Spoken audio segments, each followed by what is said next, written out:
Bien. Buenas tardes a todas y a todos. El presidente de la universidad decía, con su amabilidad característica, que él quisiera ser recibido como el presidente del Ecuador. El primer sorprendido soy yo. Muchas gracias por esa amabilidad. Y créame que esto nos llena de esperanza, ver que Europa se aproxima a América Latina, Ecuador se aproxima a Alemania. Ojalá las distancias se acorten poco a poco y podamos profundizar esas relaciones bilaterales que tal vez han estado muy lejanas.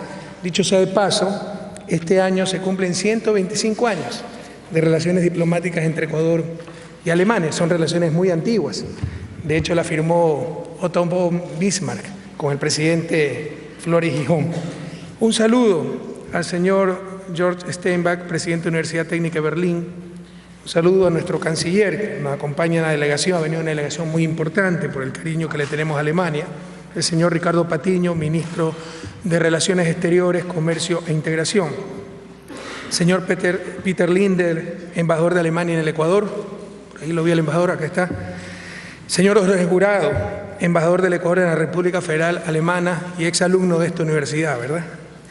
Señores ministros y secretarios de Estado de la República del Ecuador, cuerpo diplomático acreditado en Alemania, autoridades, profesores y trabajadores de la Universidad Técnica de Berlín y sobre todo queridas y queridos estudiantes ecuatorianos, latinoamericanos, alemanes, europeos, planetarios de la Universidad Técnica de Berlín. También nos acompañan estudiantes de la Universidad Libre de Berlín, la Universidad Humboldt.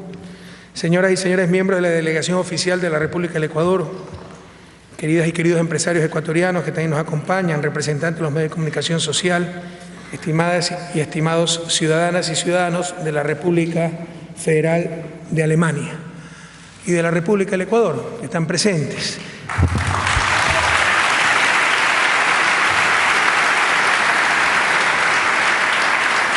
En primer lugar, muchas gracias a la Universidad Técnica de Berlín por esta invitación.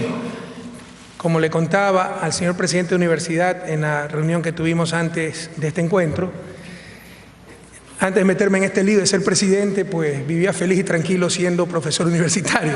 Toda mi vida me dediqué a la academia y realmente cuando vuelvo a la academia, cuando siento el saber, la ciencia, la juventud, eso nos llena de energía, nos renueva el alma. Así que para mí realmente es muy grato poder estar esta tarde en esta institución académica tan importante. Siempre digo, ¿no?, qué difícil es cambiar de la academia a la política. Si en academia es un pecado no decir la verdad, en la política algunas veces es pecado decirla, ¿no? Si en academia el mayor pecado es firmar algo que nosotros no hemos hecho, en el gobierno, en la presidencia, eso es signo de ejecutividad. Entonces, algunas veces es difícil acostumbrarse, pasar del mundo de la academia al mundo de la política, pero realmente nos renueva el alma estar en academia. Pido disculpas de antemano a los señores intérpretes, siempre lo hago porque admiro su oficio. Por esta vez no voy a hablar en mi fluido alemán, sino en español. Y realmente no sé cómo pueden traducir, ¿eh? Esas cosas para mí son impresionantes. Y peor conmigo, me llaman el torturador de los intérpretes, porque nací en Guayaquil, una ciudad costera donde hablamos muy rápido. Aquí estoy haciendo un esfuerzo para hablar despacio. Así que, como siempre digo, no sé por dónde andan los señores traductores, si voy muy rápido me hacen una señal en lo posible no tan grosera para que vaya más lentito. Un abrazo a los presentes, a los que nos siguen. Me parece una sala contigua por pantalla de televisión. Parece que nos quedó chico el auditorio y hay personas viéndonos por pantalla y hay personas viéndonos en Ecuador en vivo por diferentes cadenas de televisión. Así que también desde esta querida Berlín, de esta hermosa universidad, un abrazo a mis compatriotas en Ecuador, en la madre patria.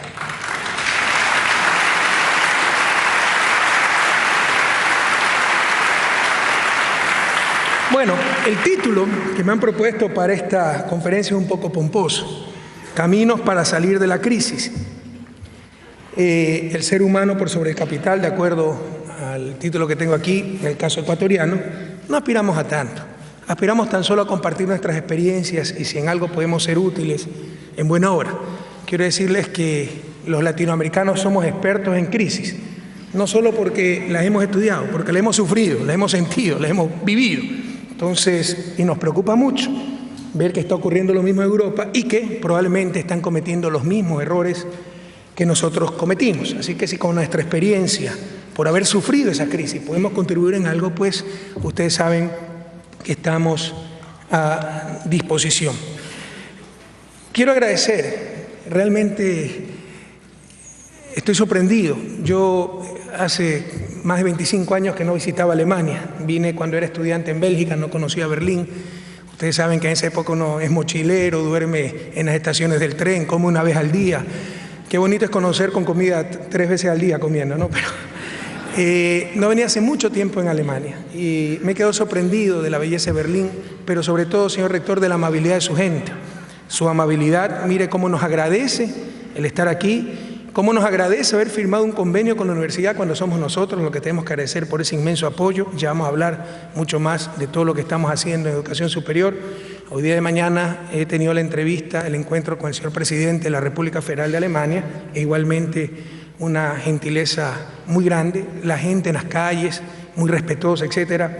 Así que muchísimas gracias, realmente nos sentimos muy a gusto en esta visita a Alemania. Y permítanme, en primer lugar, hablarles un poco de mi país, me apasiona mi país, invitarlos a que visiten ese maravilloso Ecuador. No sé si aquí hay argentinos. Los argentinos están muy contentos porque tienen un papa argentino, ¿no? Que vive Argentina, ¿ok? Los argentinos están muy contentos porque tienen un papa argentino. Como en Sudamérica hay una rivalidad entre argentinos y brasileños, Dilma Rousseff, presidenta de Brasil, dijo: no importa si el papa es argentino, porque Dios es brasileño. Y nosotros decimos, en buena hora por Argentina y Brasil, porque el paraíso es ecuatoriano. Así que vengan a Ecuador.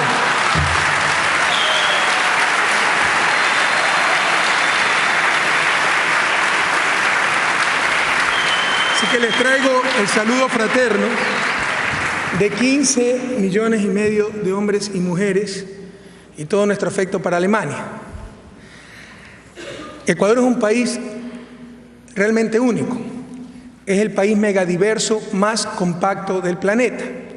Si ustedes cuentan las especies marinas más las especies terrestres, es el país con mayor biodiversidad del mundo. Y todo esto en un territorio de apenas 253.000 kilómetros cuadrados. En pocos países ustedes podrán desayunar a orillas del mar, luego almorzar en las cumbres, en las montañas de los Andes, con nieves eternas en la mitad del mundo, y luego cenar en la selva amazónica. Y si esto fuera poco, después de descansar una noche, pueden coger un avión y en 2 horas estar en algo único en el planeta, nuestras islas encantadas, las Islas Galápagos. Y no es solo su riqueza geográfica, su riqueza faunística, su diversidad climática, también es su gente. La mayoría de los ecuatorianos somos más o menos de mi color, mestizos, pero tenemos 14 nacionalidades indígenas, con sus propias lenguas, sus propias culturas, 14 idiomas diferentes. No habla todo el mundo, pero sí pueblos enteros hablan su propia lengua, y entre esos pueblos, 2 pueblos que están en aislamiento voluntario en la selva amazónica, en un sector que se conoce como Yasuní, que es un parque nacional. Y para ponerles un poco en perspectiva la biodiversidad del Ecuador, solo en 1 hectárea, el Parque Nacional Yasuní, ustedes pueden encontrar más especies de árboles que en toda América del Norte. Conociendo Ecuador, con todo respeto a mis hermanos latinoamericanos, en 7 días pueden conocer toda América Latina. Así que los esperamos con los brazos abiertos.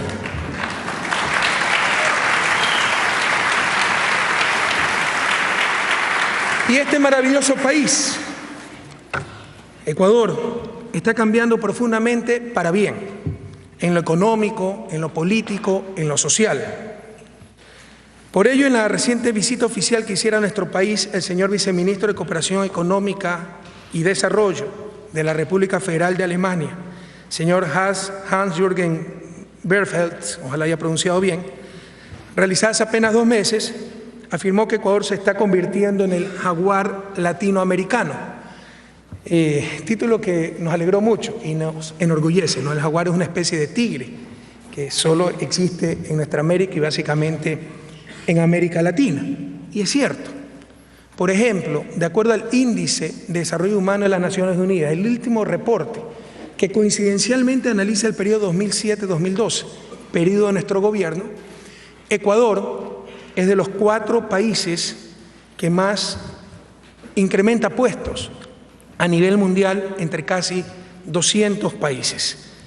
Está en primer lugar Tanzania, sube 15 puestos en desarrollo humano en la clasificación, le sigue Bielorrusia y sigue Ecuador junto a Hong Kong, que ustedes saben básicamente es una ciudad-estado. Este es un índice que combina varios segmentos, ingreso per cápita, pero también condiciones de salud, entre ellas esperanza de vida, condiciones de educación, entre ellas tasa de escolaridad, y Ecuador es de los 4 países que más incrementa clasificación en ese índice, puestos.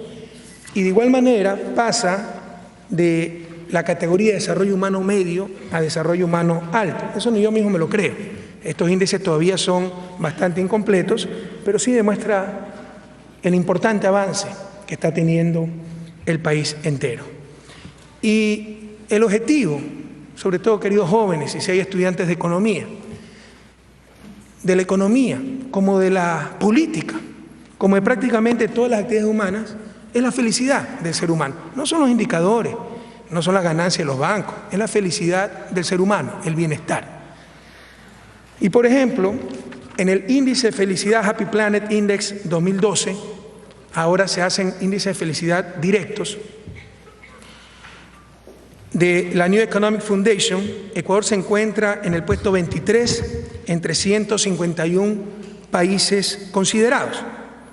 Este índice mide nuevamente esperanza de vida, huella ecológica, pero también tiene un importante componente subjetivo, directo de felicidad. ¿Es usted feliz o no? Entre los 23 países más felices, 16 son latinoamericanos, lo cual es una buena noticia.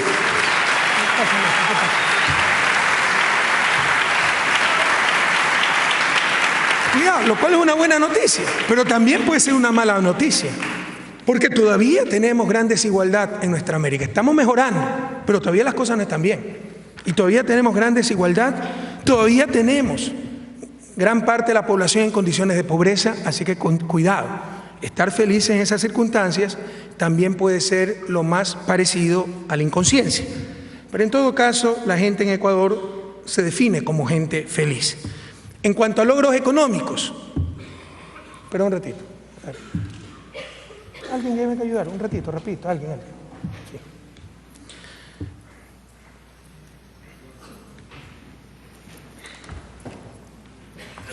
¿Qué pasa que no consigue usted de pronto? ¿Qué pasa que no consigue de pronto? Pero yo, pasé el teléfono, este mismo. ¿Dónde está el teléfono? ¿Qué escribe? Pero que lo pongan allá. Pero, ¿qué están haciendo? Pongan el teléfono.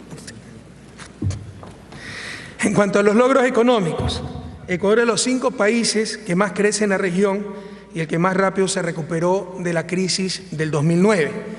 Los que conocen algo de la realidad ecuatoriana saben que, y lo vamos a hablar más adelante, por una terrible crisis en 1999, en esas irracionalidades características de la burguesía latinoamericana, en vez de entender bien las raíces de la crisis, que era la incestuosa relación entre poder financiero y poder político, llegaron a la brillante conclusión que los ecuatorianos éramos inferiores genéticamente seguramente a los demás pueblos del mundo y que no podíamos tener moneda nacional.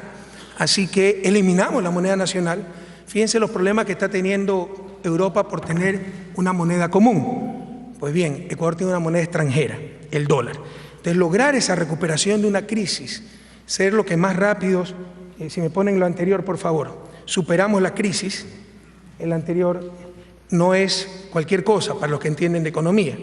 Incluso en el año de la crisis, América Latina decrece casi 2% y Ecuador, por una política contracíclica, no decrece. El siguiente año seguimos creciendo, ustedes irán menos que el promedio de América Latina, pero este es el efecto rebote. Recuerden que habían decrecido casi 2%.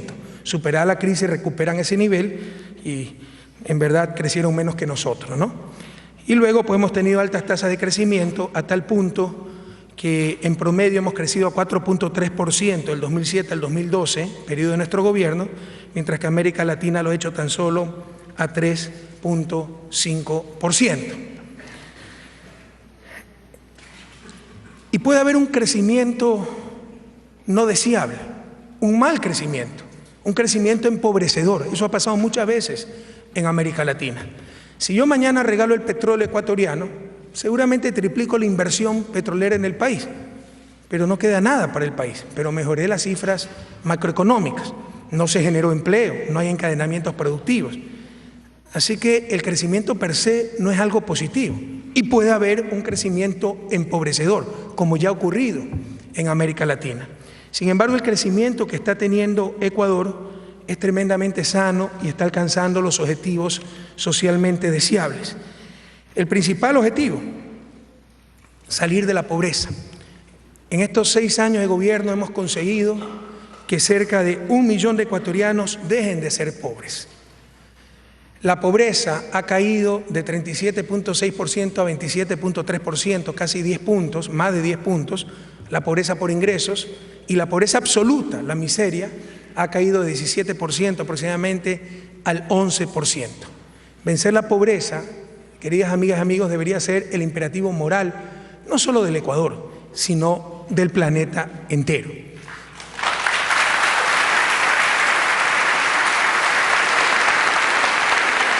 Cuidado, mayor imperativo ahora, porque a diferencia de la media de siglos anteriores, ya la pobreza no es fruto de escasez de recursos, sino de sistemas perversos. Existen los recursos para erradicar la pobreza en el planeta, así que es un imperativo moral. Pero también somos, y no lo decimos nosotros, dice la Comisión Económica para América Latina de las Naciones Unidas, el país que más ha reducido desigualdades en Latinoamérica. Ustedes como europeos, como alemanes, tal vez no sientan, no entiendan a cabalidad estas cosas, porque tienen sociedades bastante igualitarias. Pero América Latina es la región más desigual del planeta. Las aberrantes distancias sociales y económicas se asemejan mucho al yugo de la esclavitud en el siglo XIX. Enormes diferencias en concentración de ingresos, patrimonio, consumo, que impiden a la mayoría de los habitantes de nuestra región una vida digna. Ustedes pueden encontrar en América Latina ricos más ricos que los más ricos alemanes y pobres más pobres que los más pobres de África. Y vendrá algún economista despistado a decirnos que en promedio estamos bien, pero ese es una de las más grandes lacras de nuestra América. Así que uno de los objetivos fundamentales en el caso ecuatoriano y en el caso latinoamericano. La buena noticia es que toda América Latina está reduciendo desigualdad, estamos siendo menos desiguales, pero Ecuador es el país que más reduce desigualdad. Esto está medido por el coeficiente de Gini, el principal indicador, ponme el anterior por favor, de desigualdad a nivel económico, que es un coeficiente muy difícil de reducir porque la desigualdad depende de causas estructurales, relación capital-trabajo, oportunidades de empleo, calidad de desempleo, etc. En estos momentos el índice de Gini se encuentra para Ecuador en 0,43, estaba en 0,51 antes de nuestro gobierno, el índice de Latinoamérica en 0,50. Para ponerlos en perspectiva, Alemania tiene un índice de Gini de 0,27, prácticamente la mitad. Es decir, vamos por buen camino, pero todavía falta muchísimo por hacer. Ecuador también es el país con más baja tasa de desempleo en América Latina. Hemos llegado a un desempleo mínimo histórico de 4.1% para el Ecuador y en comparación a la región.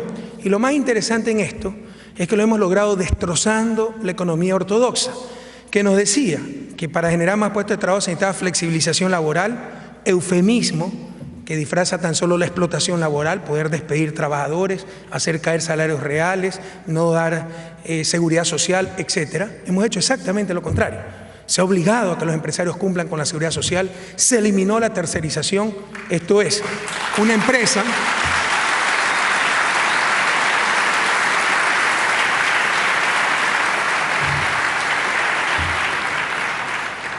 ¿Qué era la tercerización? Para eludir obligaciones laborales, el empleador no contrataba directamente al trabajador o a los trabajadores, sino que contrataba a través de una tercera empresa. Con eso no daba estabilidad, no pagaba utilidades, etc.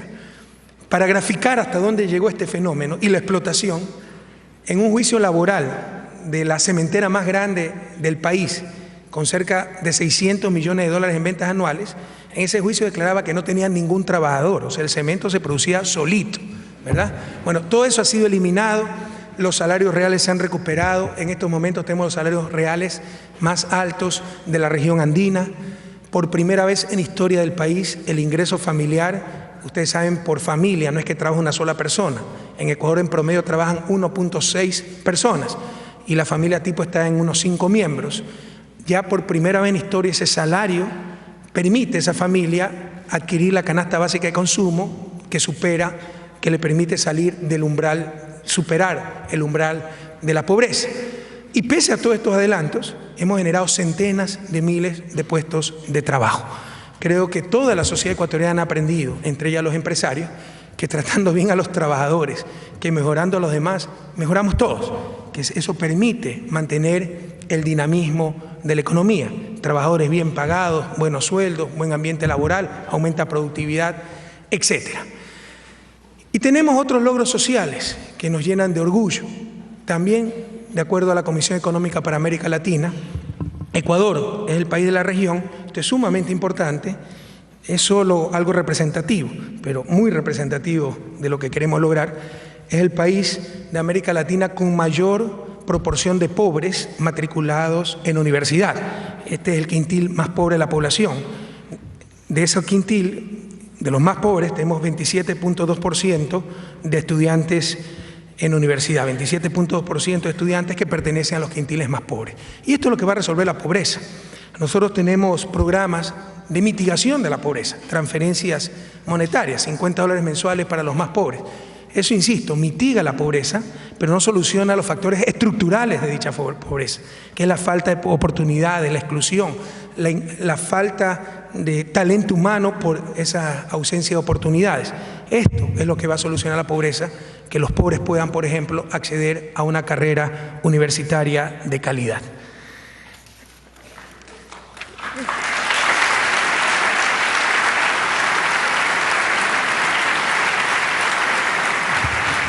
No me detuve para que me aplaudan, sino que parece que en el teleprompter está la oposición política del Ecuador, entonces tengo que ver mis apuntes acá. Bien. Además de que me han puesto los cuadros en alemán, entonces... Algunas veces...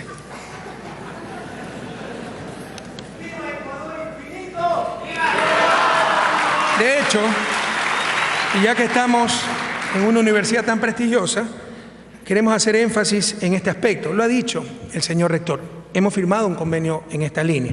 Estamos haciendo un importante esfuerzo para crear rápidamente ese talento humano, que es el futuro de nuestra región.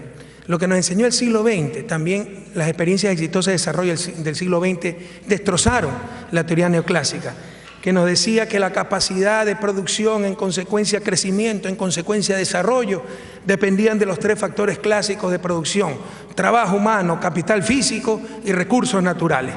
Pues bien, muchos países sin absolutamente nada de recursos naturales, sin acumulación de capital original, hicieron florecer el desierto, gracias al talento humano, la ciencia y la tecnología. Mientras que otros países, muchos de ellos latinoamericanos, sin ese talento humano, desertificaron los jardines más floridos. No queremos cometer el mismo error. Estamos poniendo mucho énfasis en la construcción de talento humano en ciencia y tecnología. Y eso es parte de la visión estratégica, eso es lo más importante, la meta más importante, el eje de acción más importante de nuestro gobierno en los próximos 4 años, pasar de esa economía basada en la extracción de recursos naturales no renovables a la economía que se basa en recursos ilimitados. La única economía que se basa en recursos ilimitados, que es la economía que se basa en el talento humano, en la mente humana. Y para eso estamos haciendo grandes esfuerzos.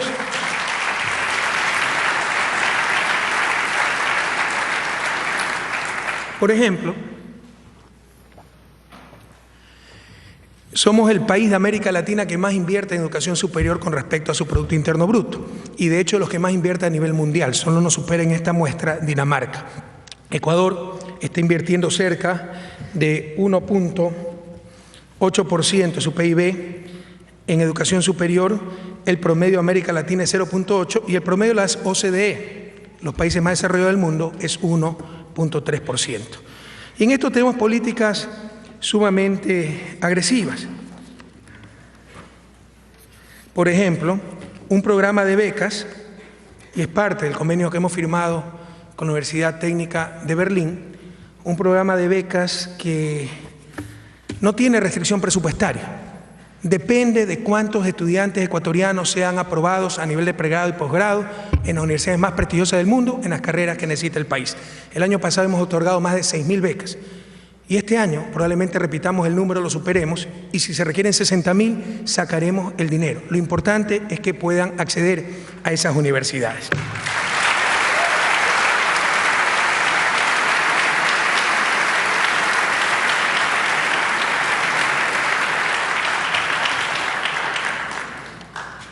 Entre las cosas que nos llenan también de mucho orgullo, los logros sociales, de los cuales decía, tasa de pobres matriculados en la universidad, por ejemplo, está también que cerca de 40.000 personas con discapacidades, eran los olvidados entre los olvidados, ahora forman parte del mercado laboral, con leyes exigiendo un porcentaje de contratación de las empresas a las personas con discapacidades.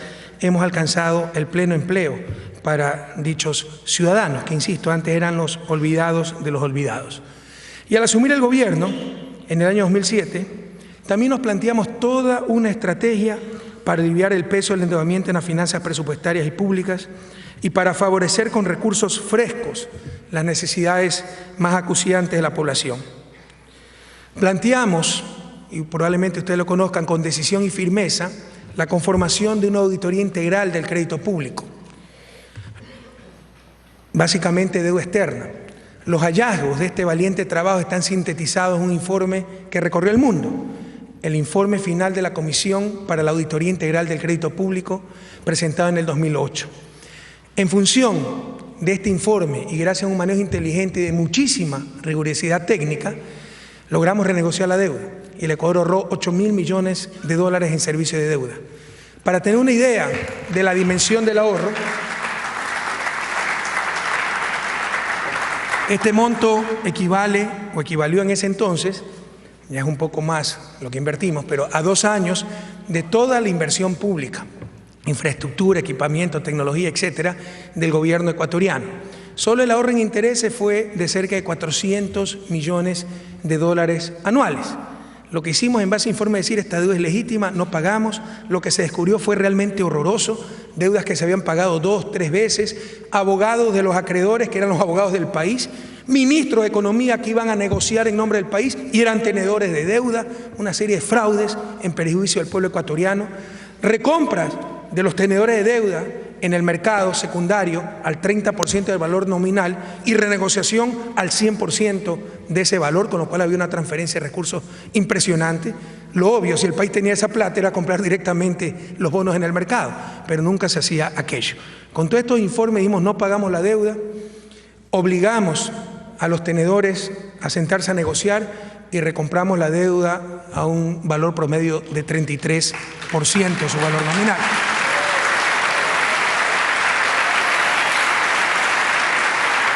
Como resultado de esta recompra exitosa, el servicio de la deuda externa se redujo del 24% del presupuesto del Estado en el 2006 al 5.5% en el 2012. Fíjense la gran cantidad de recursos liberados por no tener el yugo de la deuda externa. Pero además de nuestra deuda externa, renegociamos los contratos petroleros. Ustedes pueden pensar en algunos casos que exagero, ahí están los documentos. Los contratos petroleros eran tan perniciosos para el país, ustedes saben que Ecuador es un país petrolero, que en promedio de cada 100 barriles las petroleras se nos llevaban 80 y dejaban 20 para el país. Esos contratos se llamaban de participación y se negociaban en los años 90, cuando el precio del barril de petróleo era $16, $18. Y esos 16, 18 dólares nos daban 4, 5 dólares al dueño del recurso, que era el Estado ecuatoriano. Pues bien, cuando ya a inicios del siglo XXI, en mitad de la primera década del siglo XXI, esos precios de barril subieron a 50, 60 dólares, nos siguieron dando los 4 o 5 dólares de antes. Así que los obligamos a renegociar. Por esta renegociación todavía por ahí tenemos algunas demandas en los famosos centros de arbitraje, porque es tragicómico, ¿verdad? Si hubiera caído el precio más bajo de lo que ellos habían negociado, 16, 18 dólares, hubiera caído a 12, 13, seguramente hubieran pedido cambiar el contrato porque se había roto el equilibrio económico del mismo. Pero cuando se cuadruplicó el precio, ahí sí no importa que se rompa el equilibrio económico, ¿no? Esa es un poco siempre la lógica de ciertas transnacionales. Pero bien, el Estado ecuatoriano, nuestro gobierno nos obligó a renegociar.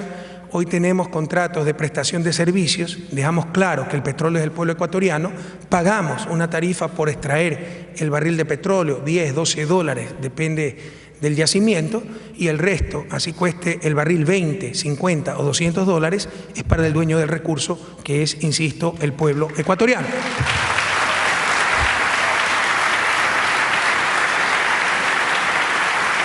Esto nos ha permitido duplicar los ingresos petroleros, pero, insisto, si no hubiera habido esa renegociación de contrato, todo ese incremento del precio iba a las compañías transnacionales, no al dueño del recurso. Y además, hemos logrado duplicar, y más que duplicar, la recaudación de impuestos, porque ya no se tolera la evasión. Antes, evadir impuestos en Ecuador era el deporte nacional, no había esa conciencia de las obligaciones con el Estado, aplicando la ley, sin compromiso con grupos de poder y sin elevar impuestos. Es más, disminuyendo impuestos en muchos sectores, hemos logrado aumentar más de 6.000 millones de dólares la recaudación de impuestos, lo cual, para una economía como la ecuatoriana, es una cantidad bastante considerable. Y todo esto, menos gasto en deuda externa, más ingreso petrolero, mucho más ingreso tributario, transparencia en las compras públicas con el sistema de compras públicas más moderno de América Latina, eficiencia en la administración del gasto, nos ha permitido liberar muchos recursos para convertir a la inversión pública en el principal instrumento de desarrollo del país. En estos momentos, Ecuador cuenta con el mayor nivel de inversión pública de Latinoamérica. En el año 2013 alcanzaremos la cifra de 13.5% del Producto Interno Bruto. Aquí está el corte para poder comparar con otros países de América Latina al 2011, donde ya teníamos más del 11% y de todos modos era el país de América Latina que más invierte. Más tarde me referiré a algunos episodios de crisis del Ecuador y ha habido momentos de crisis donde la inversión total, pública y privada, ha sido 14%. En estos momentos solo la inversión pública en el 2013 superará el 13%.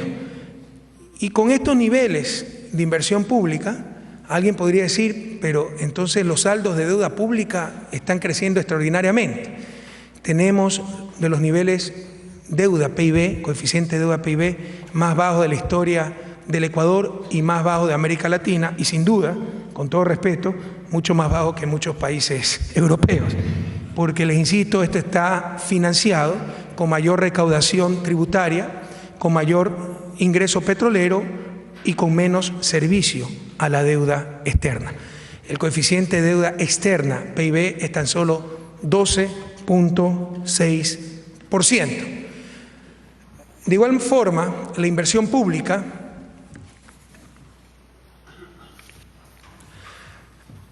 ha generado grandes transformaciones para mejorar el desempeño de la inversión privada en el Ecuador. Si aquí hay estudiantes de economía, ustedes tendrán algunos libros neoclásicos donde les dicen la inversión pública tiene efecto crowding out, expulsión de la inversión privada. Pero eso es asumiendo pleno empleo, cortísimo plazo, etcétera, que no son condiciones reales. En realidad, una buena inversión pública tiene efectos crowding in. Hacer una nueva represa hidroeléctrica para estabilizar energía, hacer un nuevo carretero, no expulsa inversión privada, atrae. Eso es ideología disfrazada de ciencia. Boten nomás a la basura esa clase de libros. La inversión pública en Ecuador ha servido para atraer inversión. Hemos invertido en vialidad, en puertos, aeropuertos, telecomunicaciones, generación eléctrica, justicia eficiente. Hicimos una consulta popular para reformar la justicia, que era un desastre. Seguridad ciudadana, prevención de riegos, inundaciones, etcétera. Y en general el desarrollo productivo. Y todas estas inversiones claramente apoyan al sector productivo privado porque mejoran la competitividad sistémica. Pero la renegociación de la deuda externa, de los contratos petroleros y el incremento en recaudación de impuestos también nos ha permitido liberar importantes recursos para pagar la deuda fundamental, que es la deuda social. Mientras que en el 2004 se destinaba 4.3% del PIB para el sector social, en el 2012 se destina casi el 11% del PIB. En valores absolutos, ahora se invierte 5.1 veces más en educación que en el 2004 y en salud 4.5 veces más. La consecuencia lógica de todo este proceso, que lo podemos resumir en primero el ser humano antes que el capital, es la estabilidad política del país. Gracias a haber cumplido con nuestro pueblo,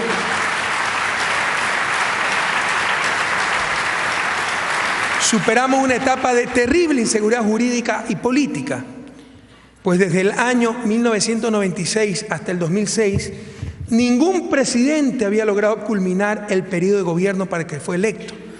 En 10 años tuvimos 7 presidentes. Los 3 gobiernos antes de nuestro gobierno no lograron culminar sus mandatos, fueron derrocados. Y no porque el pueblo ecuatoriano sea ingobernable, hemos demostrado que lo es porque traicionaban la voluntad popular. Democracia no es votar cada 4 años, es cumplir lo que los ciudadanos, los mandantes en las urnas ordenaron al mandatario, que es el que obedece.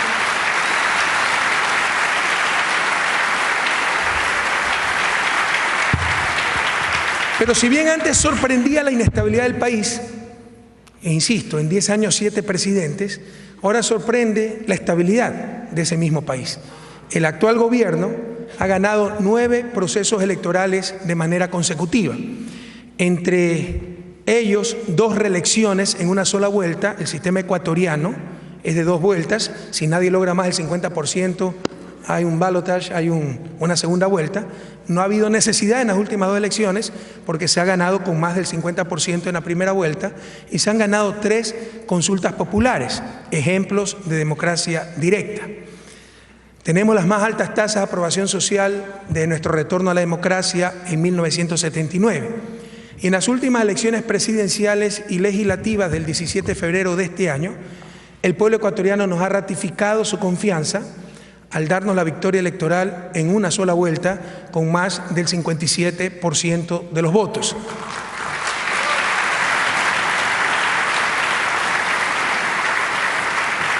Casi 35 puntos porcentuales de diferencia con nuestro inmediato seguidor, lo cual representa cerca de 3 millones de votos de ventaja. Nosotros tenemos 34 circunscripciones electorales. Las más grandes provincias, Pichincha, Guayas, Manabí, se dividen en distritos por su cantidad de población. Normalmente cada provincia es un distrito electoral. Si en estas 3 provincias hay 21, estas 3 provincias tienen 10 distritos, ellas mismas, ¿no? Se dividen en 10 distritos, son 31 y tenemos 3 distritos en el exterior. Nuestros migrantes en la zona de Europa y Asia, nuestros migrantes en la zona de Norteamérica y nuestros migrantes en Latinoamérica. En total 34 distritos electorales. Pues bien, el gobierno nacional triunfó en 33 de los 34 distritos y hemos obtenido 100 asambleístas de un total de 137, lo que representa el 73% de la representación parlamentaria, obteniendo representantes en cada uno de los 34 distritos electorales. ¿Qué quiere decir esto? Que no solo se trata de un proyecto político con una legitimidad democrática enorme, sino un proyecto político realmente nacional, representando a cada rincón de la patria, sin precedentes en la historia ecuatoriana.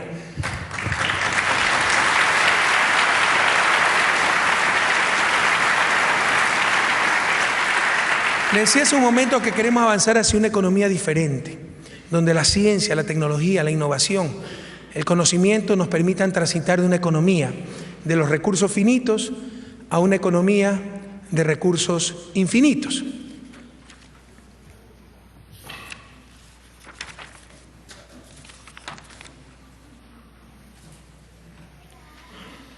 es decir, de la producción y exportación de recursos naturales hacia la economía de recursos infinitos basada en el talento humano. Sabemos que para alcanzar un siguiente estado económico necesitamos superar las deficiencias en nuestra capacidad de generar conocimiento y de aplicarlo, precisamente para crear riqueza y elevar el nivel de vida de todos nuestros habitantes. Por ello, el país ha decidido dar el gran salto, dirigiendo sus recursos al fortalecimiento estructural de las capacidades humanas para la generación de conocimiento, ciencia y tecnología. Este es otro de nuestros grandes desafíos. En esta línea tenemos el proyecto más importante, yo considero, de la historia de nuestro país, pero al menos de los últimos 100 años. Alguien podría disputar que hace 100 años, a inicio del siglo XX, se creó el ferrocarril que unió Costa Sierra y ese era más importante. Para mí el más importante de la historia del país, pero creo que todos van a coincidir que es al menos el más importante de los últimos 100 años, que se llama Yacha. Se trata del primer complejo de investigación científica y polo de desarrollo tecnológico del Ecuador y América Latina. Yacha será uno de los centros más importantes de investigaciones aplicadas en nuestra región. Y aquí también la Universidad Técnica de Berlín nos va a poder ayudar y apoyar muchísimo. Complementariamente, como le manifestaba, desde el inicio del gobierno de la Revolución Ciudadana, hemos enviado a nuestros estudiantes a formarse en las mejores universidades del mundo, mediante el otorgamiento de becas y la inversión para el financiamiento de actividades de investigación. El año pasado hemos otorgado 6.000 becas, hay 6.000, en total hay como 8.000 jóvenes desde que empezó el programa y que empezó el gobierno, talentosos del Ecuador preparándose en las mejores universidades alrededor del mundo. Y nuestra vocación y práctica es la formación integral de nuestros ciudadanos. Por ello también contamos con el llamado programa Prometeo, que convoca investigadores extranjeros ecuatorianos residentes en el exterior para que contribuyan a la generación y transferencia del conocimiento científico en el Ecuador. El otro mecanismo de transición hacia otra economía y también hacia otra sociedad es el manejo global corresponsable de nuestros recursos finitos.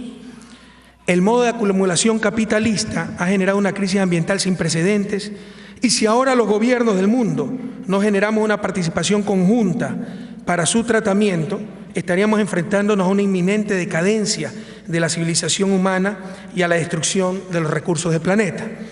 Aquí también Ecuador está presentando propuestas innovadoras a nivel mundial. Por ejemplo, somos el primer y hasta ahora el único país del mundo en cuya constitución se otorgan derechos a la naturaleza. Ecuador en su constitución del 2008 otorgó derechos. Ustedes pueden atentar contra la naturaleza y cualquiera les puede poner un juicio por estar dañando, atentando, afectando los derechos de la madre naturaleza.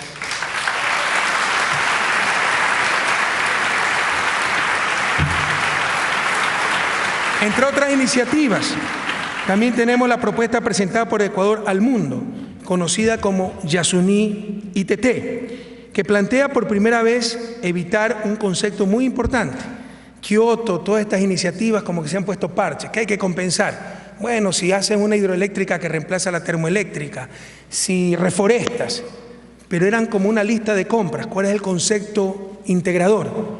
El concepto globalizador, que incluye todas estas acciones que hay que compensar. Ese concepto es el de emisiones netas evitadas. Lo que hay que compensar son las emisiones netas que se evitan, ya sea, por ejemplo, cuando reemplazo una hidroeléctrica por una termoeléctrica, evito la contaminación de la termoeléctrica, pero también, por ejemplo, el mecanismo RED quiere compensar el bosque en pie. Al no cortar el bosque, estoy evitando reducir emisiones.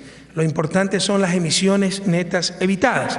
En este concepto se fundamenta la iniciativa Yasuní ITT, que plantea por primera vez, insisto, evitar las emisiones netas de carbono a la atmósfera del planeta mediante la no explotación de nuestros más importantes campos petroleros, situados en el Parque Nacional Yasuní, hermosa reserva natural en el bosque tropical de la región amazónica ecuatoriana. ¿Con qué fin? Con el fin de conservar su biodiversidad, proteger a los pueblos que viven en su interior en aislamiento voluntario, pero sobre todo combatir el cambio climático, que a nadie le quepa la menor duda. Individualmente, Ecuador, lo que más le conviene es explotar el petróleo. Necesitamos ese dinero para el desarrollo del país. Nosotros somos los principales contribuyentes en este caso, pero hemos propuesto a la comunidad internacional que en función de esas emisiones netas evitadas, las toneladas de carbono que no se envían a la atmósfera, se compense al Ecuador por dejar ese petróleo en el subsuelo. Con la realización de este proyecto, insisto,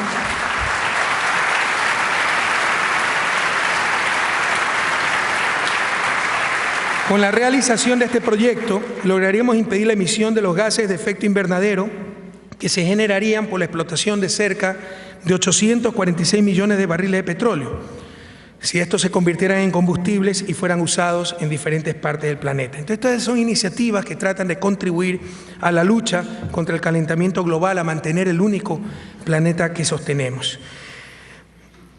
De esta forma, rápidamente he procurado resumir los cambios estructurales que han tenido lugar en la sociedad ecuatoriana, mostrarles cómo, a partir del cambio de las ideas, hemos conseguido logros excepcionales. Y por supuesto, hemos hecho exactamente todo lo contrario a lo que siempre se hizo, por ejemplo, por imposición de las normas del Fondo Monetario Internacional. Si ustedes me pidieran algún consejo para superar la crisis, le diría, no le hagan el más mínimo caso a esa burocracia internacional, que lo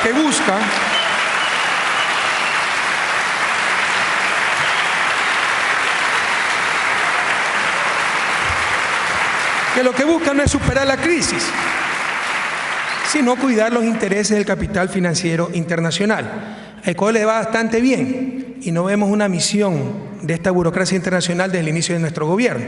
Y si vienen como turistas, bienvenidos, pero si vienen como virreyes, como se creían antes, por el mismo avión los regresamos.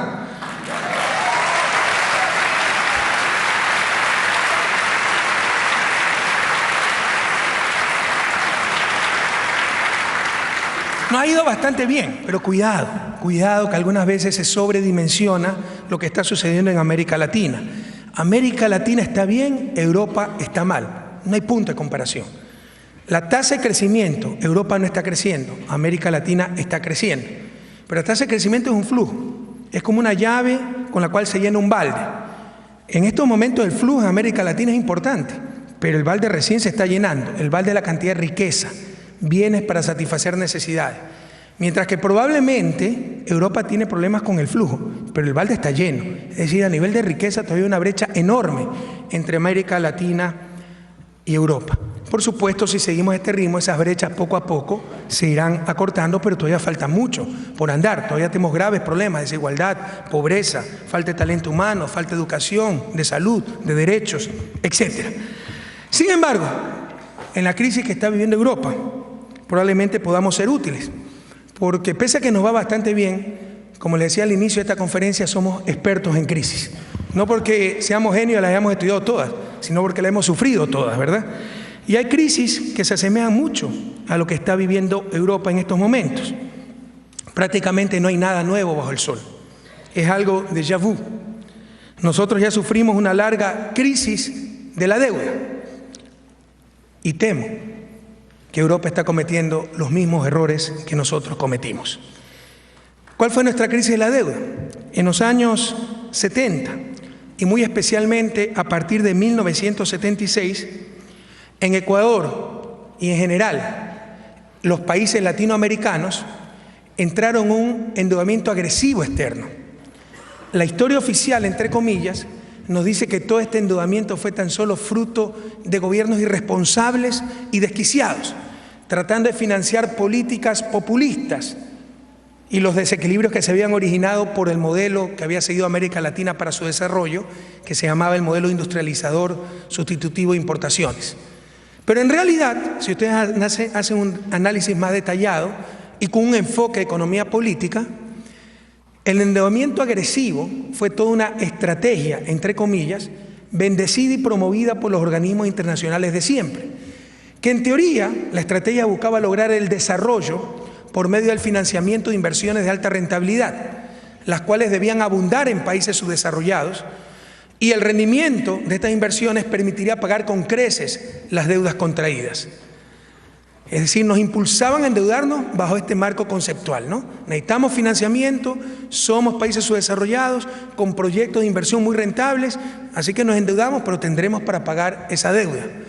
Sin embargo, y por favor jóvenes, aprendamos de la historia, en la práctica, la supuesta estrategia, entre comillas, tan solo obedecía a las necesidades del gran capital financiero internacional, concretamente, que le suena conocido, ¿verdad? No hay nada nuevo bajo el sol.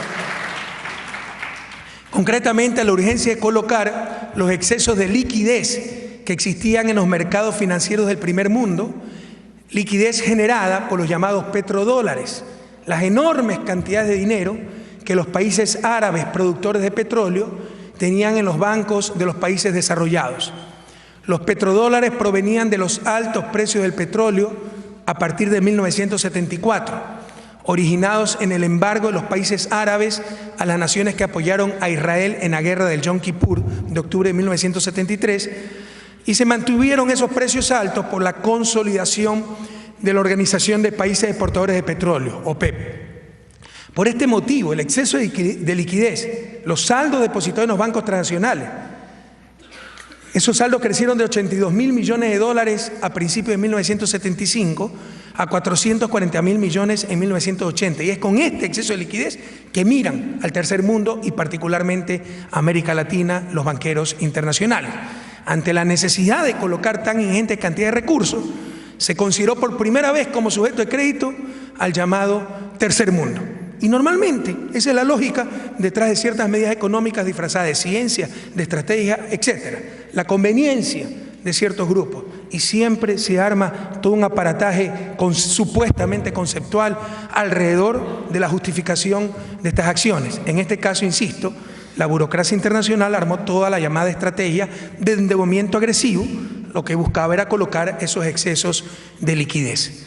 Y es por esto que en la segunda mitad de los años 70 se empezaron a observar en América Latina largas filas de banqueros internacionales, buscando colocar toda clase de créditos, incluso para financiar gasto corriente y compra de armas para las dictaduras militares que en ese entonces gobernaban muchos de los países de la región. Más aún, estos esforzados banqueros, quienes antes no venían a la región ni de turistas, frecuentemente también cargaron abultados maletines de coima para que funcionarios corrompidos aceptaran préstamos para cualquier disparate, mientras que los organismos internacionales y agencias de desarrollo seguían vendiendo la nefasta idea de lo conveniente que era endeudarse. El dichoso endeudamiento agresivo duró hasta el día viernes 13 de agosto de 1982, cuando debido a los insostenibles desequilibrios acumulados por malas políticas macroeconómicas, México se declaró incapaz de seguir sirviendo su deuda externa. Como consecuencia de la insolvencia mexicana, toda Latinoamérica sufrió el cese del crédito internacional junto con un brutal incremento de las tasas de interés de su deuda, producto del mayor riesgo de los créditos colocados en la región, pero consecuencia también de los enormes incrementos de tasas iniciados desde 1981 por la Federal Reserve de Estados Unidos para contrarrestar las presiones inflacionarias originadas por las políticas del presidente Ronald Reagan. Así, créditos que habían sido contratados con tasas fluctuantes de entre 4 y 6% alcanzaron tasas de interés hasta del 20%. Para ilustrar la gravedad de la crisis de la deuda, esto fue a inicio de los años 80, los años 80 en América Latina se le llama la década perdida para el desarrollo. Para ilustrar la gravedad de la crisis, utilicemos el caso ecuatoriano, país que además sufrió el desplome de los precios del petróleo. Les insisto, somos exportadores de petróleo desde 1972. Pero la crisis fue tan grave que durante el periodo 1981-1990 el PIB por habitante decreció casi 6%, volviendo a los mismos niveles de mediados de los años 70. Por eso la década perdida. Hacia el final de la década de los 80, el coeficiente total de inversión pública más privada había caído al 14% del Producto Interno Bruto, del cual tan solo el 3% constituía inversión pública. Finalmente, la caída de los precios del petróleo, el incremento de las tasas de interés internacionales y el cese del crédito internacional no solo causaron la eliminación de las fuentes de crecimiento de la economía ecuatoriana, sino también una gigantesca transferencia de recursos del país al extranjero, producto del servicio de la deuda externa y del deterioro de los términos de intercambio.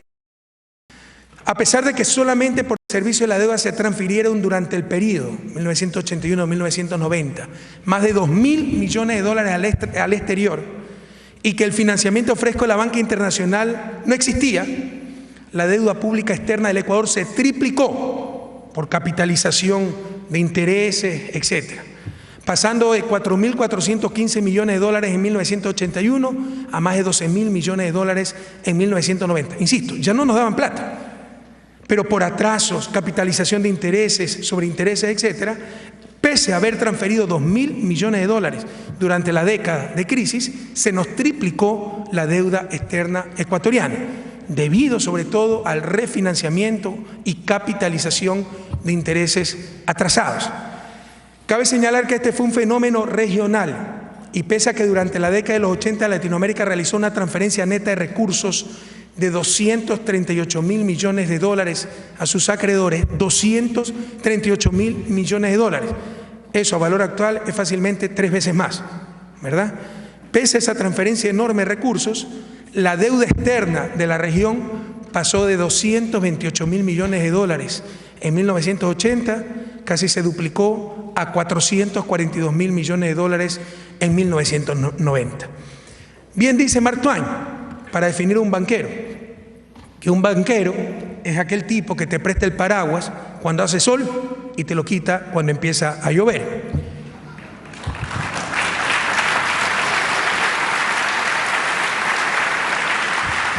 Pero saquen lecciones de esta experiencia de América Latina y no cometan los mismos errores que nosotros cometimos. Pese a las evidentes responsabilidades compartidas, recuerden que se prestaba hasta para armamentos a dictaduras militares sin ninguna legitimidad democrática. Pese a esa responsabilidad compartida, los países centros, las burocracias internacionales como Fondo Monetario Internacional, Banco Mundial, Banco Interamericano de Desarrollo y, por supuesto, los bancos internacionales redujeron todo a un problema de overborrowing, sin querer asumir jamás su responsabilidad en el obviamente correspondiente overlending. Las decenas de paquetes de ajustes y las cartas de intención que ya están habiendo en Chipre, en otros países de Europa, impuestas por el Fondo Monetario Internacional, pero también hay que reconocerlo, asumidas dócilmente por los gobiernos latinoamericanos. La receta de siempre: autoridad fiscal, incremento de precios públicos, privatizaciones, etcétera. No buscaban salir más rápido de la crisis, no nos engañemos. No buscaban recuperar el crecimiento y el empleo. Buscaban tan solo garantizar el pago de la deuda. Y lo que hacían los programas de rescate del Fondo Monetario era licuar esas deudas comerciales. Es decir, por un lado estaba el rescate del Fondo Monetario, no lo sabemos de memoria, eso es lo que está pasando en Europa, Grecia, Chipre, etc. Por un lado inyectaban miles de millones de dólares, en este caso de euros, pero con tal programa de ajuste que nada quedaba en el país, nada quedaba para los ciudadanos, nada quedaba para aliviar la crisis, solo para liberar recursos para, por otro lado, garantizar la deuda con la banca privada comercial. Y al final del día no se superaba el problema de la deuda, no se superaba la crisis, pero el país quedaba endeudado ya no con los bancos privados a quienes garantizaron sus créditos, sino con la burocracia internacional.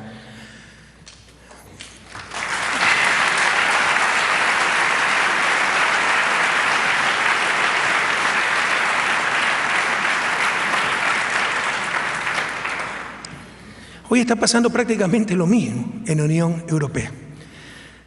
Y somos muy respetuosos de la soberanía, independencia, los problemas internos de cada región, pero nos sorprende mucho que estén repitiendo los errores que cometió América Latina.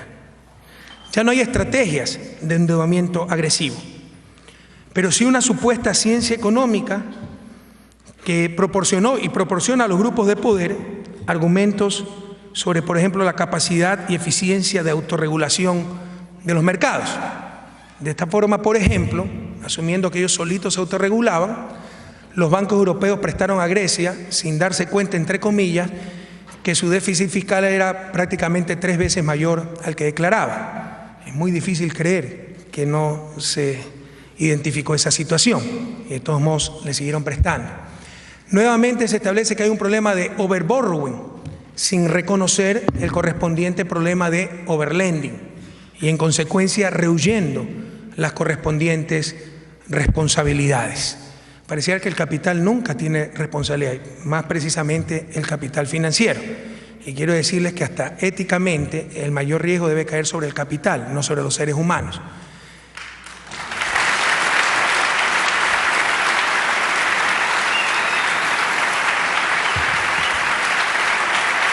Con la crisis europea, desde 2010 hasta diciembre de 2012, la zona euro y los 27 países de la Unión Europea tuvieron un decrecimiento en sus economías. En este periodo el desempleo adquiere cifras alarmantes, donde casi 4 millones de personas han perdido sus puestos de trabajo y más de 6 millones de jóvenes no pueden conseguir un trabajo en su propio país. Mientras la crisis golpea con toda su fuerza a los países, se continúa haciendo lo que las fórmulas ortodoxas sugieren, fórmulas que han fracasado en todas partes del mundo y que es lo contrario a lo técnicamente deseable y socialmente deseable. En el periodo 2009-2012, Portugal, Irlanda, Italia, Grecia y España han contraído su gasto público, su gasto fiscal en un 5.2%. Este hecho ha afectado gravemente las coberturas de salud y educación. Solo para poner un ejemplo, en hospitales públicos de España, el agua para los enfermos debe ser pagada por sus propios familiares. Estos datos presentados, que parecerían indicar una escasez muy importante de recursos, pierden sentido cuando son comparados con las medidas tomadas para salvar a los dueños y directivos de los bancos. Hasta la fecha se han desembolsado 570.000 millones de euros en operaciones de rescate, entre comillas, al sector financiero. En Portugal, Grecia e Irlanda, los montos de este salvataje, salvamento en español, ¿no? Es un neologismo, salvataje, son mayores que el total de sueldos y salarios que perciben todos los trabajadores de esos países.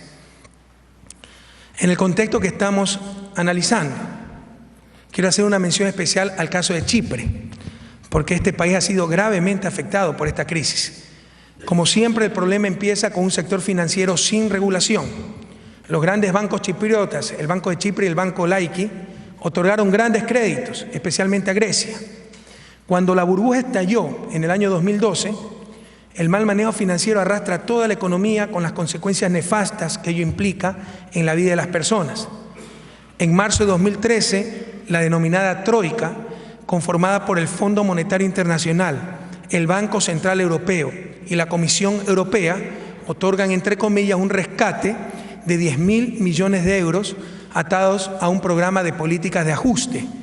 El recetario típico que lo conoce en memoria América Latina, recetario de tristes coincidencias con las cartas de intención impuestas por el Fondo Monetario a los países de nuestra América durante décadas.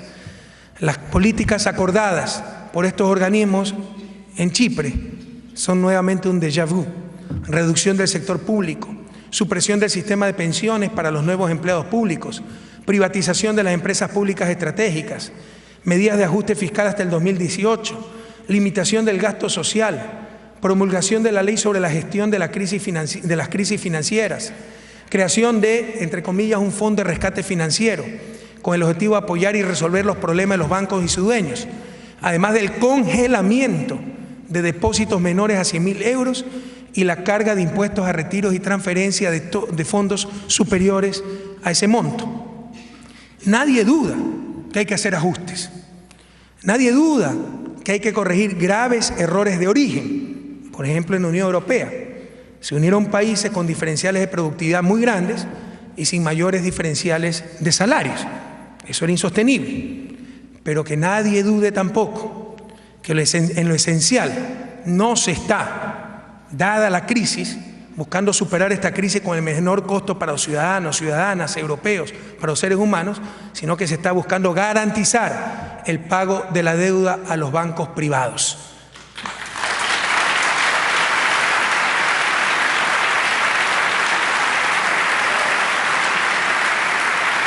Eso cuando estamos hablando de países endeudados. ¿Qué pasa dentro de los países en crisis con los ciudadanos endeudados? Como el caso español, nuevamente con mucho respeto a España. Pero recuerden ustedes que centenas de miles de ecuatorianos residen en ese país y son víctimas de la crisis española. Permítame tomar como ejemplo el caso de España. Hubo el exceso de liquidez hace algunos años. La banca no sabía qué hacer con tanta plata, la banca española. Buscaba al ciudadano para colocarle crédito, sobre todo para invertir en el sector inmobiliario. Eso genera una burbuja inmobiliaria. Si la casa valía 300.000 euros, no solo le prestaban los 300.000 euros, le prestaban 350.000 para el coche, para los muebles, la línea blanca, etc. Y esto era respaldado por créditos hipotecarios. Explota la burbuja, viene la crisis. Los mismos bancos tasaban la casa a 300.000 euros. Cuando no puedo pagar de buena fe, porque ese deudor se quedó sin empleo, entrega la casa. Ya el dolor de una familia de quedarse sin casa. Ha habido hasta suicidios por esto. Pero ya la casa no vale 300.000 euros, sino que vale solo 50.000 euros, recibida por el propio banco. Y esa familia se queda sin casa y probablemente endeudada para toda la vida. Esto es inmoral. Insisto, el riesgo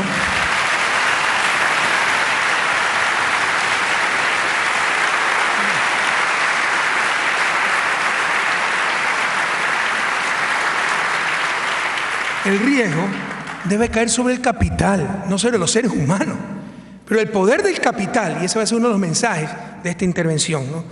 Como todo está dominado por el capital y particularmente por el capital financiero, ¿no? Hace que todo el riesgo caiga sobre el ser humano. Debería haber una dación de pago, ya perder la casa, que es la garantía. Esto es muy común en el derecho anglosajón, lo tenemos en nuestro país, es posible hacerlo, reformamos las leyes, teníamos un sistema similar al español que nos parecía explotador y lo hemos cambiado. Ahora, un deudor de buena fe no puede pagar su crédito hipotecario, entrega la hipoteca a la casa, pierde su casa, qué dolor, pierde lo que pagó, parte de lo que pagó por esa casa, pero se queda libre de deuda, es decir, lo que se conoce como dación de pago. Lejos de esto, en España, la misma casa valuada por el banco ahora vale 6 veces menos, pierde la casa y se queda endeudado de por vida. Pero no es solo inmoral, es mala economía. Esto que nos presentan como técnica, como seriedad, como responsabilidad, son puros y simples abusos, pero también torpe economía. Porque economía debe buscar satisfacer necesidades humanas. Y en el caso español, van a llegar al peor de los mundos.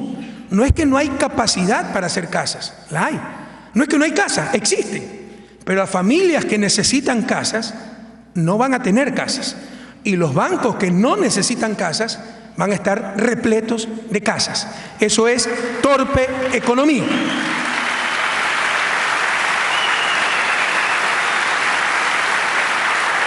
Y claramente se requiere la intervención del Estado y la política económica, que como veremos son los mecanismos de coordinación social. Cuando son crisis de coordinación, están los recursos ahí.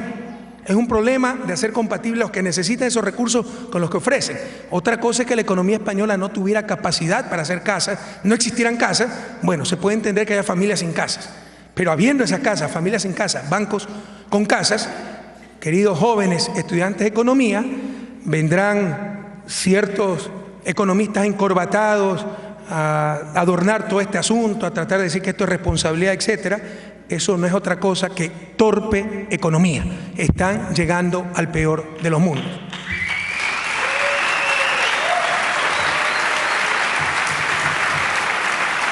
Quiero decirles que como somos expertos en crisis, también tuvimos una crisis similar en Ecuador. No, busquen la crisis que quieran, todita la hemos sufrido, ¿verdad? Pasó algo similar en 1999 en Ecuador, cuando volvimos a sufrir una de las peores crisis económicas de nuestra historia, la cual produjo que el PIB por habitante cayera 7.6% en un solo año, 1999. ¿Cuál fue la causa fundamental de esa crisis? La liberación financiera, realizada en pleno auge del fundamentalismo neoliberal del gobierno de Sixto Durán Ballén, por medio de la Ley General de Instituciones Financieras, que la aprobaron en 1994. En el fundamentalismo neoliberal, con la reforma de dicha ley, redujeron notablemente los controles sobre la banca, aduciendo que los bancos solitos se regulaban.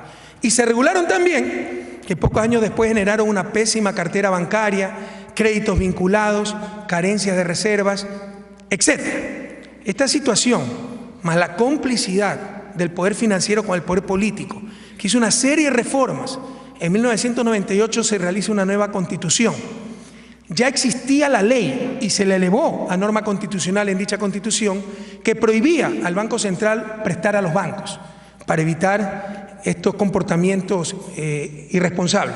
Pero pusieron una transitoria, que por 2 años sí se podían dar esos créditos, porque ya veían que se les venía la crisis. Pasaron leyes como la Ley de Garantía de Depósitos, que era tan absurda que le decía a los bancos: quiebren nomás, que el 100% de los depósitos lo paga el Estado. En muchos países hay ley de garantía de depósitos, pero con corresponsabilidad del depositante. Aquí se cubría el 100% de los depósitos sin límite de monto, e incluso los depósitos offshore. Era el mejor incentivo para los banqueros para quebrar el banco, porque todo lo pagaba el Estado. No contentos con esto, cuando ya se vino la crisis, para salvar a los banqueros, se congelan los depósitos en marzo de 1999. Eran gobiernos neoliberales, pero no les importó perpetrar el más grande atraco a la propiedad privada de la historia del país, congelando los depósitos, propiedad privada de los depositantes. Pero no solo que congelaron los depósitos, robaron 60% de esos depósitos, porque cuando lo congelaron en marzo de 1999, lo congelaron en moneda nacional, el sucre, a un tipo de cambio aproximadamente de 10.000 sucres dólar. Es decir, si ustedes tenían 1 millón de sucres en el banco, tenían $100. Les impiden sacar su plata. Hubo suicidios, migración, etc. Un año después le empiezan a entregar la plata en dólares, ya impuesta la dolarización, pero a 25.000 sucres dólar. Es decir, ese millón de sucres, que eran $100, se convirtieron solamente en $40, y todos los ciudadanos tuvimos que pagar la irresponsabilidad de los banqueros con el 60% del valor de nuestros depósitos. ¿Y cómo es que se deprecia tanto la moneda? El Banco Central, constitucionalmente llamado a estabilizar la moneda, pero que siempre fue una sucursal de los banqueros, triplica la emisión monetaria para el salvamento bancario. Recuerden, la garantía de depósito: quiebren, que el gobierno paga. ¿De dónde paga el gobierno? Tiene que venderle bonos al Banco Central. Y el Banco Central, ¿qué hace a cambio de los bonos? Emite dinero. Con eso triplicaron la emisión monetaria, destrozaron la moneda nacional, estafaron, robaron 60% a los depositantes de sus depósitos congelados, y llegaron a la brillante conclusión que lo que pasaba es que no sabíamos los ecuatorianos manejar nuestra propia moneda, y eliminaron la moneda nacional y adoptaron el dólar norteamericano en enero del 2000. Fíjense los problemas que Europa pasa por tener una política monetaria común. Imagínense la vulnerabilidad del país, que tiene una política monetaria extranjera. En lo social, eso produjo cerca de 2 millones de migrantes en 3 o 4 años. Ecuador no era un país tradicionalmente de migración, la gente no salía de su país y empezó a salir hasta nada. Tragedias realmente impresionantes, barcos con 100, 120 personas que se hundían, morían, todos ellos. Empezaron a haber fenómenos nunca antes vistos. Por ejemplo, suicidio infantil. Niños de 12, 13 años que se nos suicidaban porque sus padres estaban en España, en Italia, y en determinados sectores de alta migración, hasta el 60% de los niños se nos criaban sin sus padres, en manos de sus abuelos, vecinos, tíos, etc. Todo eso consecuencia de esa crisis, que fue su solución, todo en función del capital financiero de los bancos. Y algo similar, tal vez menos grave, está pasando en España, y no lo entiendo cómo se lo permite. En nuestra América Latina en actuales momentos, en Ecuador en actuales momentos, esto sería intolerable. En España cada día se producen 517 desalojos, y el 34% de los suicidios en ese país se deben a esta causa, a la gente que pierde su casa, y no solo pierde su casa, se queda endeudada probablemente de por vida. Es increíble que no se haga nada por proteger la vida de los ciudadanos, pero que sí se salve a unos pocos banqueros.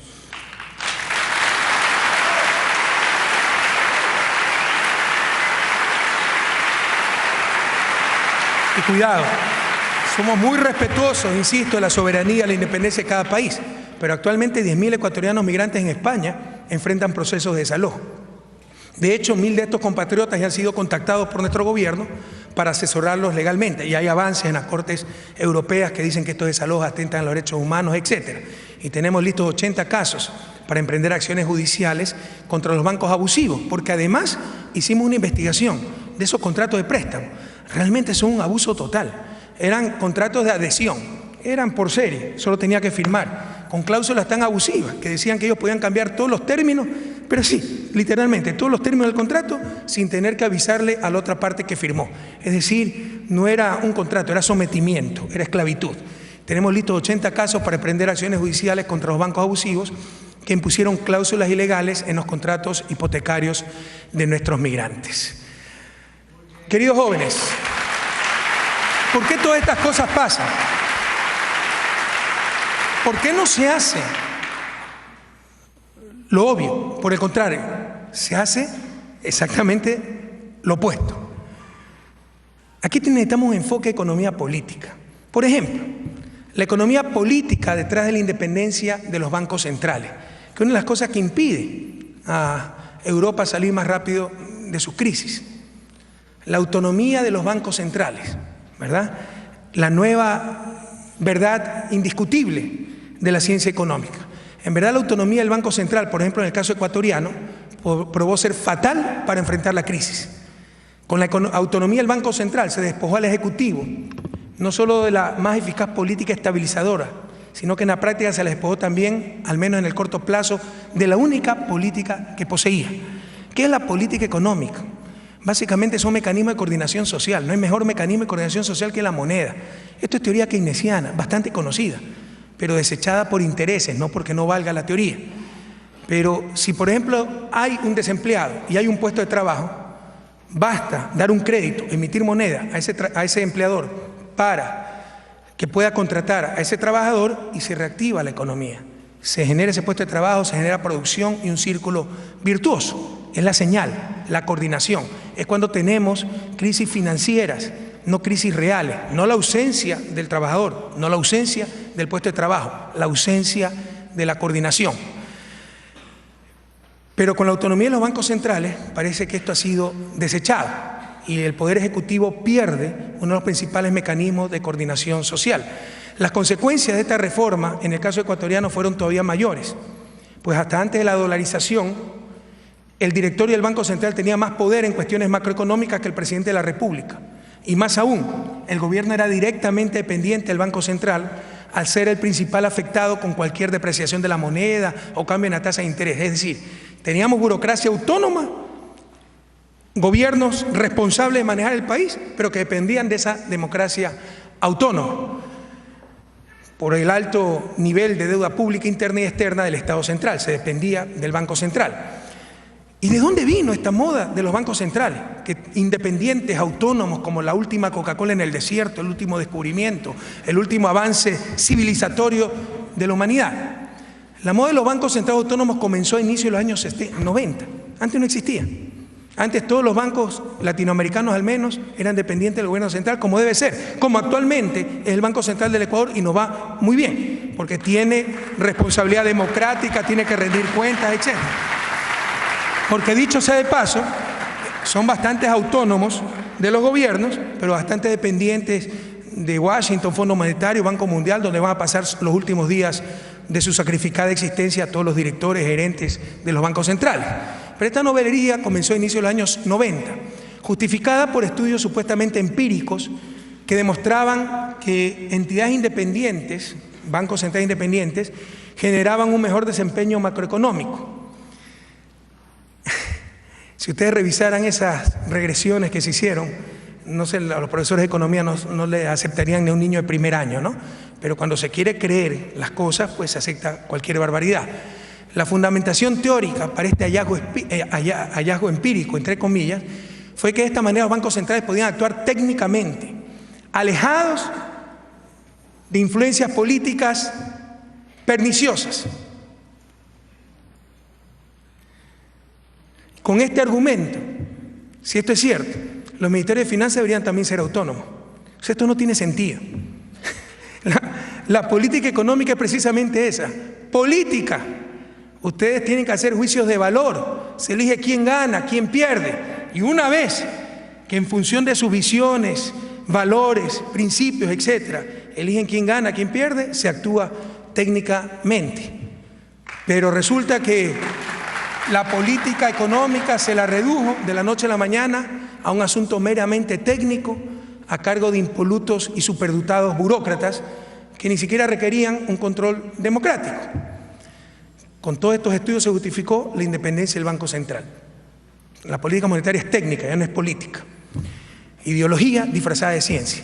El Banco Mundial, como siempre, tan agencioso ante cualquier novelería funcional al capital y al paradigma dominante, inmediatamente organizó seminarios a lo largo y ancho de América Latina para difundir los nuevos descubrimientos, entre comillas, y presionar por la independencia de los bancos centrales de la región, logrando que la gran mayoría de estos se convirtieran en pocos meses en autónomos. Por supuesto, como le decía, esta era una autonomía con respecto a sus pueblos y sus leyes, porque por el contrario, fueron absolutamente obsecuentes con la burocracia del Fondo Monetario y del Banco Mundial, donde, dicho sea de paso, como les decía, la mayoría de directivos de los bancos centrales latinoamericanos van a pasar sus últimos años de sacrificio ganando suculentos salarios después de recibir jugosas jubilaciones, frecuentemente creados por ellos mismos, gracias al goce de su autonomía. En el Ecuador, la oficina del Fondo Monetario Internacional funcionaba en todo un piso del Banco Central sin siquiera pagar arriendo. En el 2005 yo fui ministro de Economía. Para ni siquiera proyecto necesitaba una oficina. Le pedí una oficina al edificio del Banco Central, me la quisieron arrendar, pero todo un piso se lo regalaban al Fondo Monetario Internacional. Así de autónomos eran. Y aquí nuevamente Ecuador reescribió la macroeconomía y derrumbó mitos. El país no ha tenido en tiempos recientes mayor inestabilidad macroeconómica que inmediatamente después de la autonomía del Banco Central y la tan cacareada independencia. En lugar de ser parte de la solución, claramente fue parte del problema. Los mitos, bancos centrales autónomos, puras trampas para, independientemente quién gane las elecciones, seguir haciendo lo mismo de siempre, lo mismo de lo peor. En Ecuador ya derrumbamos ese mito, ya revertimos ese marco institucional y el Banco Central es dependiente del gobierno central con legitimidad democrática y tiene que rendir cuentas a la ciudadanía.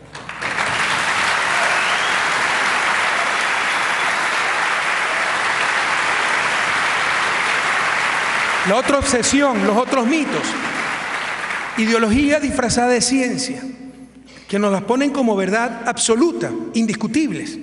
Por ejemplo, el control inflacionario como principio y fin de la política económica.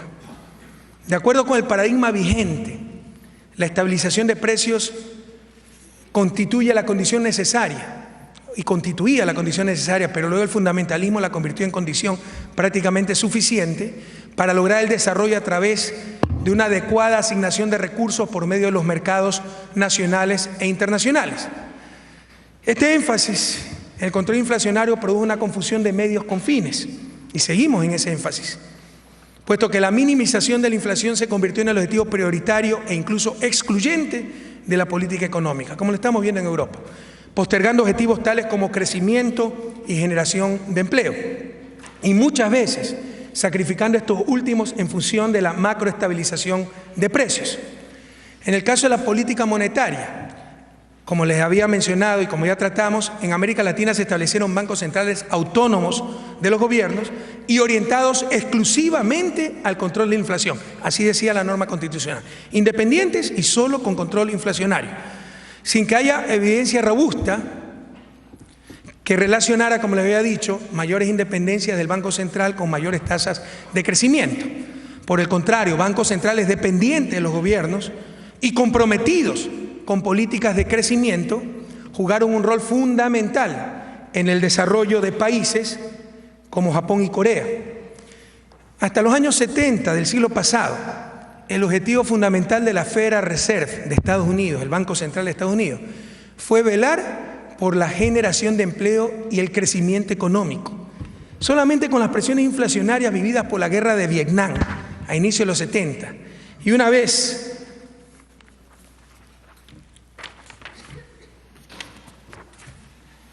superados los traumas de la Gran Depresión, fue solamente con la enmienda del año 1977 que no se excluyen los objetivos de generación de empleo y crecimiento, pero se agrega como misión a la FED el generar el máximo nivel de producción y empleo sostenible del tiempo, añadiéndose también el de promover la estabilidad de precios, recién en 1977.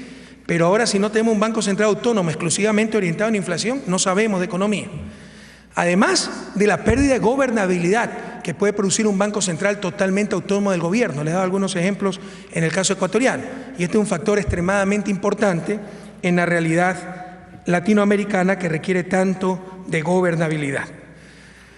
En realidad, mis queridas amigas y amigos, y sobre todo estudiantes de economía, mientras que tener una alta inflación es necesario, obviamente, para el crecimiento, la minimización de la inflación no provee más crecimiento. Aquí se incurre tal vez en el error favorito de los economistas ortodoxos, la lógica contrafactual. Si negro es malo, blanco es bueno. Es decir, si una alta inflación es mala, mientras más baja mejor. El asumir que si indudablemente una alta inflación es mala, mientras más baja esta sea, será mejor. Siempre nos imaginamos lo terrible que sería que esta clase de economistas hubiesen sido médicos, ya que habrían llegado a la brillante conclusión de que como la fiebre es mala, mientras más baja la temperatura corporal, mejor. En realidad, queridos jóvenes,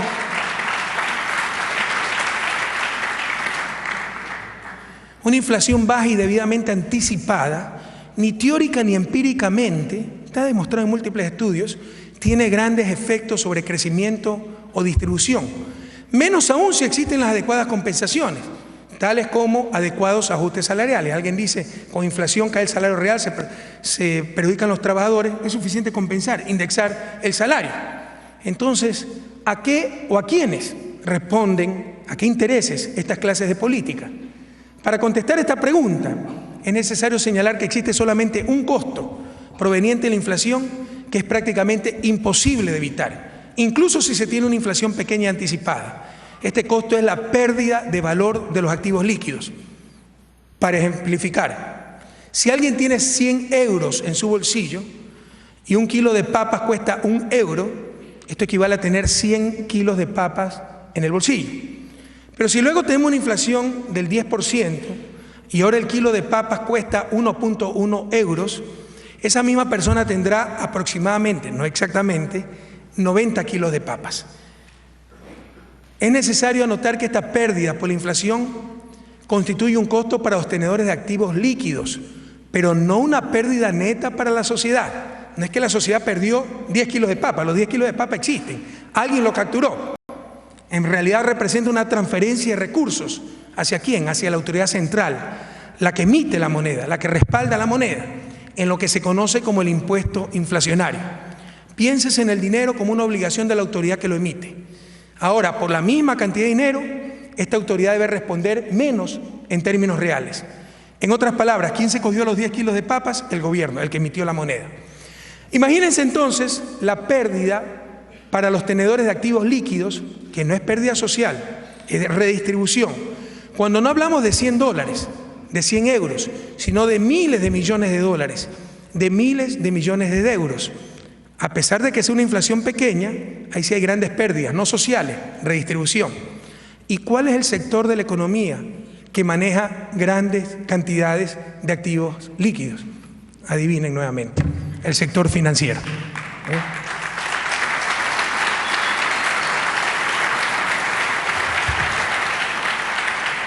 Enfoque de economía política, a quién benefician las acciones o no, así no la disfracen de ciencia. Es básicamente el sector financiero de la economía, gran tenedor de activos líquidos, el que tiende a descapitalizarse con la inflación, lo cual verifica nuevamente que la política económica aplicada en América Latina durante décadas y ahora lamentablemente también en Europa ha tenido como condición básica proteger al capital financiero, independientemente de los costos que esto cause en los demás agentes y en la economía en su conjunto. Porque estas cosas son ya vistas, no solo en América Latina, en los propios Estados Unidos. La prioridad excluyente de la estabilidad de precios como objetivo de política económica también significa en la práctica el abandono de una política fiscal orientada a mantener el pleno empleo de los recursos en economía. Así la política fiscal se convierte en procíclica, lo que significa que en lugar de atenuar, agrava los episodios de recesión y desempleo, debido a la búsqueda de altos superávit fiscales, insisto, independientemente de la situación del sector real de la economía. Con ello se busca controlar la demanda agregada para reducir la inflación, pero también y probablemente sobre todo se logra liberar recursos para el servicio de la deuda pública. Pero paradójicamente, estas políticas fiscales han sido impulsadas e incluso impuestas, como hemos dicho, por el Fondo Monetario Internacional, organismo creado en 1944 bajo la influencia de las ideas del gran economista inglés John Maynard Keynes, y cuyo objetivo era precisamente relajar la restricción financiera de los gobiernos nacionales para poder realizar una política anticíclica y mantener estabilizado el nivel de demanda agregada global. Indudablemente el Fondo Monetario Internacional ya no es la institución de Bretton Woods bajo la inspiración keynesiana de estabilizar la demanda internacional, sino tan solo, discúlpenme, el perro guardián del capital financiero internacional.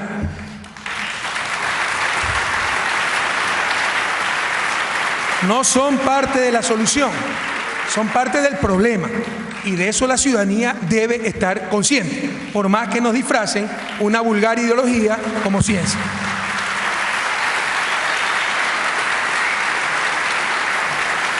Es claro, como dice Joseph Stiglitz, premio Nobel de Economía norteamericano él, es claro que no es destruyendo empleo, producción, destruyendo esperanzas, destruyendo cohesión social, que las naciones salen adelante. Como les decía, esto ya ha sido visto.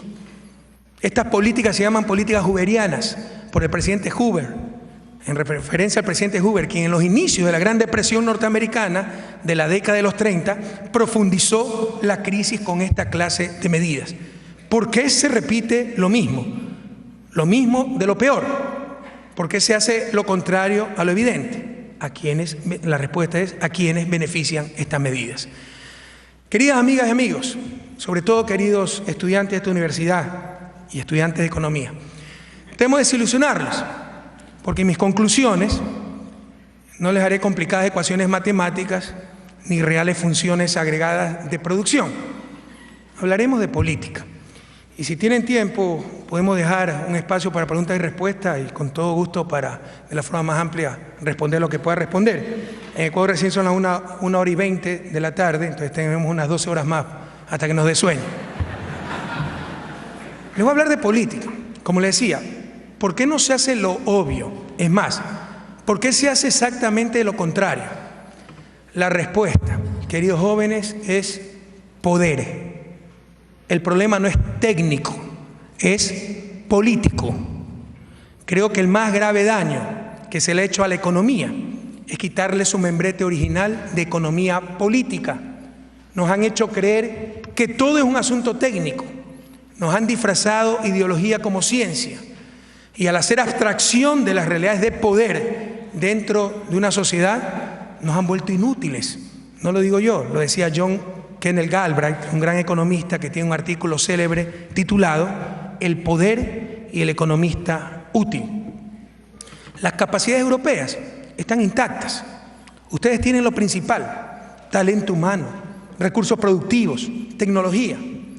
No es una crisis real, es una crisis financiera que se resuelve, es un problema de coordinación que se resuelve con política económica, teoría keynesiana de la demanda, del subempleo, del corto plazo, como quieran llamarla. ¿Cuáles son las maneras de coordinar? La política macroeconómica, como les decía, y particularmente la política monetaria. ¿Por qué no se hace lo obvio? Porque el capital no quiere perder. Y el poder lo tiene el capital, y básicamente el capital financiero. Las relaciones de poder al interior de nuestros países y a nivel internacional están todas a favor del gran capital. Y con el bombardeo ideológico, la gente cree que así tiene que ser. Así no tiene que ser.